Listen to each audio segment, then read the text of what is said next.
আসসালামু আলাইকুম ওয়া রাহমাতুল্লাহি ওয়া বারাকাতুহু। প্রতিদিনের আমল ইউটিউব চ্যানেলে সম্মানিত দিনী ভাই বোনেরা, আশা করি আল্লাহ তাআলার অশেষ রহমতে আপনারা ভালো আছেন, সুস্থ আছেন। আলহামদুলিল্লাহ। আজ হচ্ছে পবিত্র জুমার দিন। আপনারা জুমার দিন ফজরের নামাজের পরে অন্তত কষ্ট করে ৩ বার একটি ছোট্ট দোয়া পাঠ করবেন। আল্লাহ তাআলা চাহে তো যাদের সন্তান প্রয়োজন, নেক সন্তান প্রয়োজন, খুব দ্রুতই আল্লাহ তাআলা সন্তান দানের সুখবর দিতে পারেন। আশা করছি মনোযোগ দিয়ে যদি ভিডিওটি দেখেন এবং নিয়ত করে করেন, রব্বুল আলামিন আপনাকে নিরাশ করবেন না। তাই অনুরোধ করছি ভিডিওটি মনোযোগ দিয়ে দেখার। আজকের এই গুরুত্বপূর্ণ আলোচনায় আপনাদের সবাইকে স্বাগতম দিনী ভাই বোনেরা। আজ আমরা এমন একটি দোয়া ও আমল সম্পর্কে জানব যা কোরআনে বর্ণিত হয়েছে এবং বহু আলেম সন্তান লাভের নিয়তে এই দোয়াটি পড়ার পরামর্শ দিয়েছেন। বর্তমান সময়ে অনেক স্বামী স্ত্রী সন্তান না হওয়ার কারণে মানসিক কষ্টে ভোগেন। কেউ হয়তো বছরের পর বছর চিকিৎসা করছেন, কেউ আবার আল্লাহর দরবারে চোখের পানি ফেলছেন। এমন পরিস্থিতিতে একজন মুমিনের সবচেয়ে বড় শক্তি হলো দোয়া, সবর এবং আল্লাহর উপর পূর্ণ ভরসা। তাই আমরা আজকে জানব সন্তান লাভের জন্য কোরআনের একটি শক্তিশালী দোয়া নিয়ে, যা পবিত্র জুমার দিনের ফজরের পরের আমলের গুরুত্ব নিয়ে এবং কেন হযরত জাকারিয়া আলাইহিস সালাম এই দোয়াটি পড়েছিলেন, দোয়া কবুল হওয়ার কিছু গুরুত্বপূর্ণ আমল এবং সন্তান লাভের জন্য ইসলামের সুন্দর কিছু নির্দেশনা। তো চলুন শুরু করি। সন্তান এক মহান নিয়ামত দিনী ভাই বোনেরা। আল্লাহ তাআলা সন্তানকে মানুষের জন্য দুনিয়ার অন্যতম বড় নিয়ামত হিসেবে উল্লেখ করেছেন। কোরআনুল কারিমে আল্লাহ তাআলা বলেন, সম্পদ ও সন্তান সন্ততি দুনিয়ার জীবনের সৌন্দর্য। সন্তান শুধু পরিবারকে পূর্ণতা দেয় না, বরং নেক সন্তান মা বাবার জন্য সাদগায়ে জারিয়াও হয়ে যায়। একজন নেক সন্তান তার মা বাবার মৃত্যুর পরও তাদের জন্য দোয়া করতে থাকে। তাই সন্তান লাভের আশা করা, আল্লাহ তাআলার কাছে সন্তান চাওয়া, এটি সম্পূর্ণ বৈধ ও বরকতময় একটি দোয়া। হযরত জাকারিয়া আলাইহিস সালামের ঘটনাটি এভাবে তুলে ধরা হয়েছে কোরআনুল কারিমে। আল্লাহ তাআলা হযরত জাকারিয়া আলাইহিস সালামের একটি সুন্দর ঘটনা বর্ণনা করেছেন। তিনি বৃদ্ধ বয়সে পৌঁছে গিয়েছিলেন, তার স্ত্রীও ছিলেন বন্দা। বাহ্যিকভাবে সন্তান হওয়ার কোনো সম্ভাবনাও ছিল না, কিন্তু তিনি আল্লাহ তাআলার দরবারে রহমত থেকে কখনোই নিরাশ হতেন না। তিনি আল্লাহ তাআলার কাছে কাঁদতে কাঁদতে দোয়া করতেই থাকেন। যে দোয়াটি দেখাচ্ছে দিনী ভাই বোনেরা, আরবি এবং বাংলা দুটি উচ্চারণ দেখাই দিচ্ছি। এই দোয়াটি আপনাকে 3 বার মাত্র পড়তে হবে, ছোট্ট একটা নিয়ম মেনে। আশা করছি পুরো ভিডিওটি জুড়েই থাকবেন নিয়ম মেনে আমলটি করার জন্য হলেও। রব্বি হাবলি মিল্লা দুনকা জুরআইতান তাইয়্যিবা ইন্নাকা সামিউদ দোয়া। আশা করছি মোবাইলে আপনারা স্ক্রিনশট নিয়ে নিয়েছেন, দেখে দেখে পড়বেন, কোনো সমস্যা নেই। নিয়ম বলে দেবো যেভাবে সেভাবে সেই সময় মোবাইল বের করে বা আপনারা লিখে নিলেও আপনারা সেটা দেখে দেখে পড়তে পারেন। সবচেয়ে ভালো হয় ছোট একটা খাতায় আপনারা গুরুত্বপূর্ণ এই দোয়াগুলো লিখে নেবেন। বিশেষ করে মা ও বোনেরা বাড়িতে যখন নামাজ আদায় করবেন তখন এই দোয়াগুলো বের করে খাতাটি বের করে পড়তে পারেন, কারণ এগুলো পড়তে পারেন দেখে দেখে, কোনো সমস্যা নেই। রব্বি হাবলি মিন লাদুনকা যুরআইতান তাইয়্যিবা ইন্নাকা সামিউদ দোয়া। এই দোয়ার অর্থই হচ্ছে, হে আমার রব, আপনি আমাকে আপনার পক্ষ থেকে একটি পবিত্র সন্তান দান করুন। নিশ্চয়ই আপনি দোয়া শ্রবণকারী, কবুলকারী। সুবহানাল্লাহ। এই দোয়ার বরকতে আল্লাহ তাআলা তাকে অর্থাৎ হযরত জাকারিয়া আলাইহিস সালামকে হযরত ইয়াহইয়া আলাইহিস সালামের মতো এক নেক সন্তান দান করেছিলেন। এখানে আমাদের জন্য বড় শিক্ষা হলো, মানুষের কাছে অসম্ভব হলেও আল্লাহর কাছে কিছুই অসম্ভব নয়। কেন জুমার দিন গুরুত্বপূর্ণ, কেন জুমার দিনে আমল করবেন? জুমার দিন হলো মুসলমানদের জন্য সাপ্তাহিক ঈদের দিন তিনি ভাই বোনেরা। এই দিনে এমন একটি সময় আছে যখন বান্দা দোয়া করলে আল্লাহ তাআলা সেই দোয়া ফিরিয়ে দেন না। বিশেষ করে ফজরের সময়, যদি না পারেন তাহলে আসরের পরের সময় করবেন, আসর থেকে শুরু করে মাগরিব পর্যন্ত, এবং বেশি বেশি দরুদ শরীফ পাঠ করবেন, কোরআন তেলাওয়াত করবেন, বেশি বেশি ইস্তেগফার করবেন। এগুলো হচ্ছে পবিত্র জুমার দিনের গুরুত্বপূর্ণ আমল। অনেক আলেম বলেন, জুমার দিন ফজরের পর মনোযোগ দিয়ে আল্লাহ তাআলার কাছে দোয়া করলে হৃদয়ের কথা বা আশা আকাঙ্ক্ষাগুলো পূরণের জন্য আল্লাহ তাআলার কাছে তুলে ধরলে সম্ভাবনা বেড়ে যায় দোয়া কবুল হওয়ার ইনশাআল্লাহ। দোয়াটি কিভাবে পড়বেন এবার নিয়মটি বলে দিচ্ছি ইনশাআল্লাহ। জুমার দিন ফজরের নামাজ শেষ করুন, প্রথমে 11 বার দরুদ শরীফ পড়ুন। চাইলে ছোট যে দরুদটি দেখাচ্ছি, আল্লাহুম্মা সাল্লি আলা মুহাম্মাদি ওয়া আলা আলি মুহাম্মাদ, আরবি সহ দেখাই দিচ্ছি। এই ছোট্ট দরুদটিও ইচ্ছে করলে আপনি 11 বার পড়ে নিতে পারেন। অর্থাৎ প্রথম কাজ হলো দরুদের আমল করা বা দরুদ পড়া। এরপর আপনি 3 বার অথবা আপনি চাইলে 11 বার দোয়াটি পড়তে পারেন।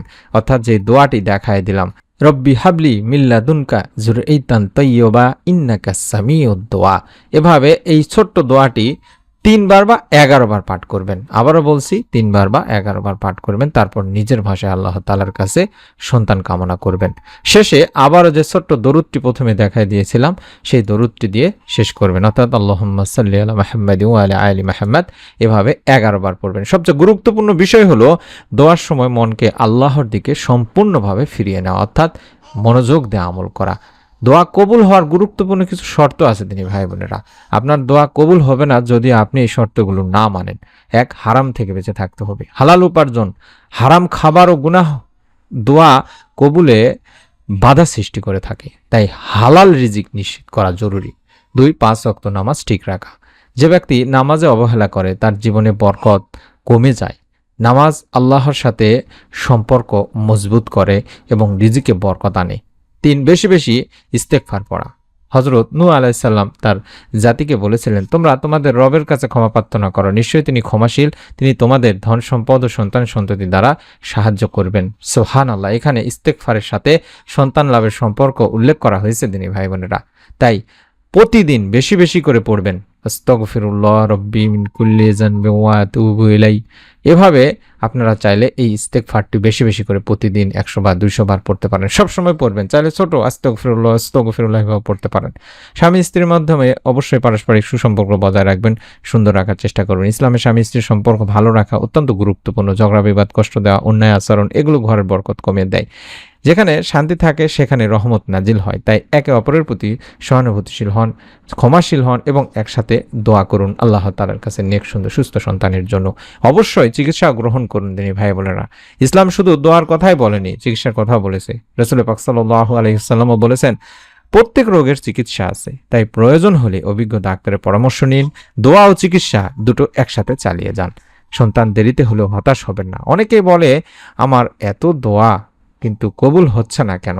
মনে রাখবেন, আল্লাহ কখনো বান্দার দোয়া বৃথা যেতে দেন না, বা দোয়া কখনো বৃথা যায় না। কখনো সাথে সাথে কবুল করেন, কখনো পরে উত্তম সময় দিয়ে দেন, আবার কখনো এর বদলে বড় বিপদ দূর করে দেন। তাই হতাশ হওয়া যাবে না। আল্লাহ বলেন, নিশ্চয়ই আল্লাহর রহমত থেকে কাফের সম্প্রদায় ছাড়া কেউ নিরাশ হয় না। আমি আশা করছি বুঝতে পেরেছেন। কিছু গুরুত্বপূর্ণ আমল শিখিয়ে দিচ্ছি ভিডিওটির শেষ মুহূর্তে। সন্তানের জন্য নিচের এই আমলগুলো নিয়মিত করতে পারেন। 1, প্রতিদিন সূরা মারিয়াম তেলাওয়াত করবেন। যদি না পারেন আপনি মোবাইলে কম্পিউটারে চালু করে শুনতেও পারেন। তাহাজ্জুদ নামাজ পড়ার চেষ্টা করবেন, বেশি বেশি দরুদ পড়বেন যেটা বলছিলাম, এবং স্বামী স্ত্রী একসাথে দোয়া করার চেষ্টা করবেন। অনেক দিনই বোনেরা কমেন্ট করেন স্বামী আমল করেন না। সন্তান শুধু একজনের না, 2 জনেরই প্রয়োজন। তাই আল্লাহ তাআলার কাছে স্বামীদেরকেও আমল করতে হবে দিনী ভাই বোনেরা। ইয়াতীম ও গরিবদের সাহায্য করবেন যার যতটুকু সামর্থ্য আছে, এবং পিতামাতার দোয়া নেওয়ার চেষ্টা করবেন। একটি গুরুত্বপূর্ণ সতর্কতা, অনেকে বলেন আপনাদের যে এই আমল এতদিন বা এতবার করলেই আপনি সন্তান লাভের সুখবর পাবেন। এগুলো আসলে আপনাদের জানিয়ে দেওয়ার জন্য যে এগুলোর কোনো হাদিস দ্বারা প্রমাণিত নয়। যেমন আমি আপনাদেরকে বলেছি 3 বার পড়ুন, 11 বার পড়ুন, এগুলো একটা সংখ্যা দিনী ভাই বোনেরা। আপনি এর বেশি কমও করতে পারেন। আমরা আশা ও ভরসা নিয়ে দোয়া করব, কিন্তু ফলাফলের মালিক একমাত্র আল্লাহ তাআলার কাছে। নিশ্চিত আপনি আল্লাহ তাআলার উপর শুধুমাত্র ভরসা করে আমল করতে থাকুন। প্রিয় দর্শক দিনী ভাই বোনেরা, সন্তান আল্লাহর একটা অমূল্য নিয়ামত। কেউ দ্রুত পান, কেউ দেরিতে পান, কিন্তু একজন মুমিন কখনোই আল্লাহর রহমত থেকে নিরাশ হয় না, হতাশ হয় না। আজকের এই দোয়াটি নিয়মিত পড়ুন, নামাজ ঠিক রাখুন, ইস্তেগফার করুন এবং আল্লাহর উপর পরিপূর্ণ ভরসা রাখুন। আল্লাহ চাইলে অসম্ভবও সম্ভব হয়ে যায়। আল্লাহ তাআলা সকল নিঃসন্তান দম্পতিকে নেক ও সুস্থ সন্তান দান করুন, আমিন। আমি আপনাদের কাছে অনুরোধ করব, অবশ্যই নিয়ত করে আমল করবেন। প্রতিটি কাজ নিয়তের উপরে নির্ভর করে থাকে। অন্তত আমিন লেখার মাধ্যমে হলেও কমেন্টে নিয়ত করে আমল করুন। আমাদের চ্যানেলের হাজার হাজার দিনী মা ও বোন নেক সন্তান লাভের সুসংবাদ পেয়েছেন এই ভিডিওগুলো দেখার ওসিলায়, আল্লাহ তাআলার অশেষ মেহেরবানিতে। তাই আপনাদের কাছে অনুরোধ করব, চ্যানেল থেকে সন্তান লাভের ভিডিওগুলো দেখুন এবং সেই নিয়ম মেনে আমলগুলো করুন। সন্তান লাভের নতুন আমলের ভিডিও যখনই দেব তখনই যেন পেয়ে যান, তার জন্য এই সাবস্ক্রাইব লেখা বাটনটি এই ভিডিওটির নিচে রয়েছে, একবার চাপ দিয়ে রেখে দিন। ইনশাআল্লাহ নতুন ভিডিওগুলো আপনারা পেয়ে যাবেন। সকলে ভালো থাকুন, সুস্থ থাকুন। পবিত্র জুমার দিন আল্লাহ রাব্বুল আলামিন আপনার মনে নেক আশা পূরণ করুন, এই দোয়াই করি। আসসালামু আলাইকুম ওয়া রাহমাতুল্লাহি ওয়া বারাকাতুহু।